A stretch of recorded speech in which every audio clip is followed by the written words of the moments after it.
ناظرین، بریک سے پہلے ہم بات کر رہے تھے ڈاکٹر وجاہت واسطی سے ہرنیا کے متعلق. آئیے بات چیت کا سلسلہ آگے بڑھائیں. ڈاکٹر صاحب، جیسے کہ ہرنیا کے علاج کا تذکرہ ہو رہا تھا تو حفاظت کی بھی بات آئی تھی. حفاظت کے حوالے سے میں ایک چیز اور پوچھنا چاہوں گا کہ ایکسرسائز یا فزیکل ایکٹیویٹی ہماری زندگی کا ایک بہت اہم حصہ ہوتی ہیں، اور جو لوگ ایکسرسائز کرتے ہیں ان کے حوالے سے پوچھنا چاہوں گا کہ آبویسلی پٹھے مضبوط ہوتے ہیں، بنتے بھی ہیں، تو کیا ایکسرسائز کے ذریعے ہرنیا ہونے کے عمل کو روکا جا سکتا ہے؟ دیکھیں، جب آدمی ایکسرسائز کرتا ہے وہ ڈفرینٹ پٹھوں کے لیے ڈفرینٹ ٹائپ کے ایکسرسائزز آتے ہیں. جی. وہ ایکسرسائزز جس سے کہ پیٹ کے مسلز جو ہیں اسٹرانگ ہوں، اگر وہ ایکسرسائز کریں، لیکن وہ بھی اس وقت کریں جب کہ ہرنیا نہیں بنا ہو، تو ہم کہہ سکتے ہیں کہ جی ان کے مسل تھوڑا اسٹرانگ ہو گئے ہیں. ان کا اولڈر ایج گروپ میں جا کر کے یا اولڈ ایج میں جو ہرنیاز بنتے ہیں اس کے چانسز کم ضرور ہو جائیں گے. یس، پیدائشی طور پہ کمزوری ہوگی تو اس سے کوئی فرق نہیں پڑے گا، لیکن کچھ ہرنیا کی قسمیں ایسے ہوتی ہیں جن کے مسلز ویک ہوتے ہیں، اولڈ ایج میں جا کر کے جو ہوتے ہیں ان کے لیے فائدہ مند ضرور ہوگا.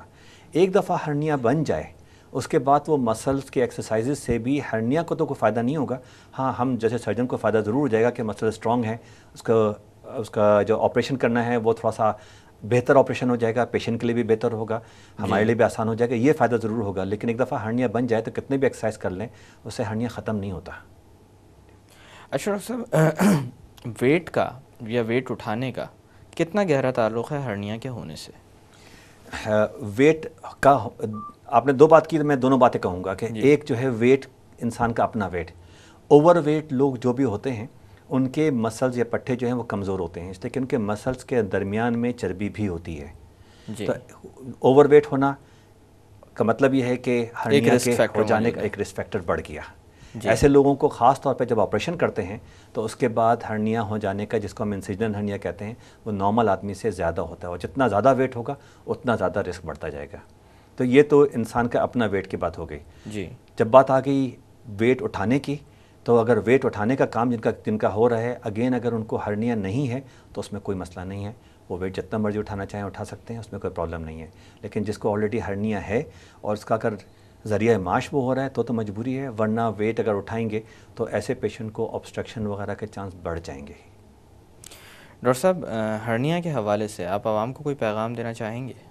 میں بالکل دینا چاہوں گا کہ ایک بہت ہی چھوٹی سی سمپل سی پرابلم ہے یہ ہرنیا. کمپلیکیٹڈ دو طرح کے ہو سکتے ہیں، جو آپریشن کے بعد جو انسیجنل ہرنیا ہوتے ہیں وہ ذرا سا کمپلیکیٹڈ پھر بھی ہو سکتے ہیں، لیکن زیادہ تر جو ہرنیا ہوتے ہیں وہ بہت ہی سمپل ہوتے ہیں. آج کل زیادہ تر کیس میں ہم صبح ایڈمٹ کرتے ہیں، صبح آپریٹ کرتے ہیں، شام کو پیشنٹ گھر چلے جاتے ہیں. اس کو ڈیلے کر کے پرابلم کو کمپلیکیٹ کرنے سے کوئی فائدہ نہیں ہے. اگر ہرنیا ہو گیا ہے تو پہلی فرصت میں یہ بھی نہیں کہوں گا کہ پھر کہ آج اگر پتہ چلا ہے تو آج رات کو ہی آدمی آپریشن کروائے، نہیں، لیکن پہلی فرصت میں آپریشن کروا لے. ظاہر ہے لوگ آدمی جاب کر رہے ہوتے ہیں، کام کر رہے ہوتے ہیں، یا اگر خواتین ہوتی ہیں ان کے گھر میں بچے ہیں، ان کے ایگزام کا ہے، اگر ایسی کوئی چیز ہے تو ٹھیک ہے، تھوڑا ویٹ کر لیں، لیکن جو پہلی فرصت آئے اس میں آپریشن کروا لیں. چھوٹا سا آپریشن ہوتا ہے زیادہ تر کیس میں، چھوٹا اگر ہرنیا ہے، بڑا نہیں ہے تو کوئی پرابلم نہیں ہوتی ہے. صبح داخل کیا، صبح آپریشن کیا، شام کو گھر چلے گئے، اس سے زیادہ کا وہ نہیں ہے. تو میسج میرا یہی ہے کہ کسی بھی چیز کو بگاڑے نہیں. اسٹچ ان ٹائم سیوز 9، وہی والی بات ہے.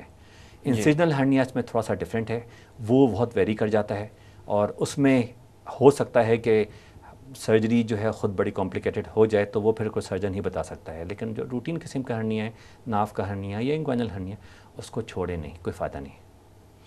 ڈاکٹر صاحب، ایک دفعہ پھر آپ کو بہت بہت شکریہ کہ آج آپ تشریف لائے، بہت ساری اہم معلومات ہمیں فراہم کی. بہت بہت شکریہ.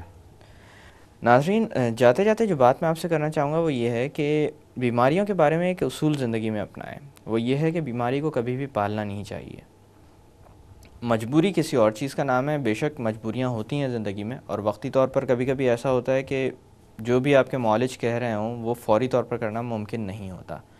ایسے میں اپنے معالج کو اعتماد میں لے کر ان سے ڈسکس ضرور کر لیں کہ کتنا وقت آپ کو درکار ہے، اس دوران کس قسم کی پیچیدگیاں سامنے آ سکتی ہیں، اور اگر خدا نخواستہ سامنے آنے لگیں تو کس طرح کے اقدامات کیے جائیں.